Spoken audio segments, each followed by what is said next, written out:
As we come to Christmas, it's nice to reflect on some of the wonderful traditions that people have developed over the years.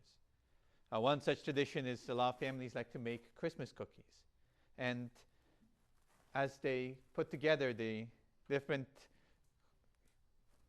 Christmas tree shaped and gingerbread men and other cookies like that, they often invite children to decorate the cookies, to be the ones who put the designs on them.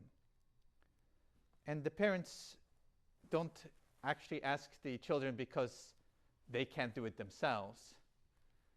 They do it because they want the children to be involved.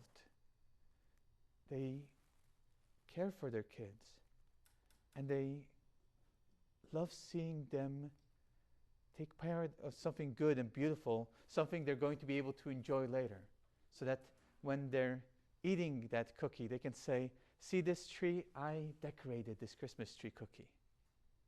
And it adds to that joy that they were able to be an important part of this process. There's a tendency in all of us to think that what we do as a favor for God. We say to ourselves, "I'm pretty great. I know what God needs, and so I'm going to go ahead and do it for him, and he will kind of owe me one." And that was kind of the gist of King David's idea when he decided that he was going to build God a temple. It was a very noble intention. He wanted to do something great for God. But he did come about it with this approach of, "I am a great and powerful king. God really needs something from my benevolence." And so the Lord comes to him. And without criticizing the good intention, it reminds him what their relationship truly is. That everything he has is a gift. That he is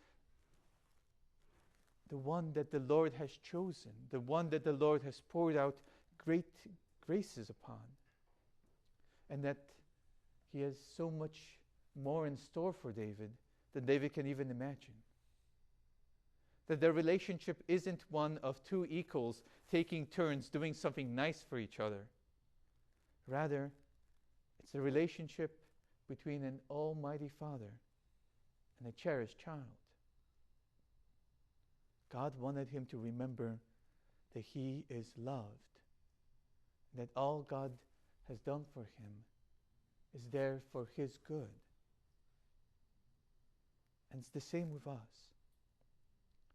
God wants us to receive his love, to receive his grace, to receive all the gifts he wants to pour down upon us.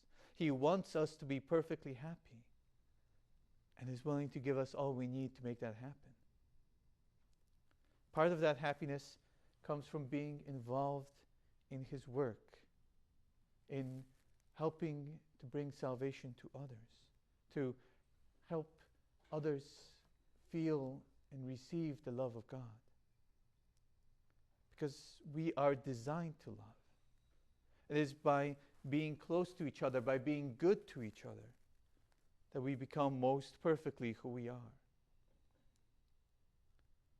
So today, I invite you to take some time to listen for the voice of God, to hear how deeply he loves you and all that he wants to give to you. Listen also to the ways that he's allowing you to take part in his work this day, to be loving towards others, to spending time with him, to be involved in the mission in the world. Because when we receive an opportunity to be an instrument of God's love for somebody, it's not that we're building a great temple to God who would otherwise just be living in a tent. Rather, it's very much like we're being children invited to help decorate some Christmas cookies.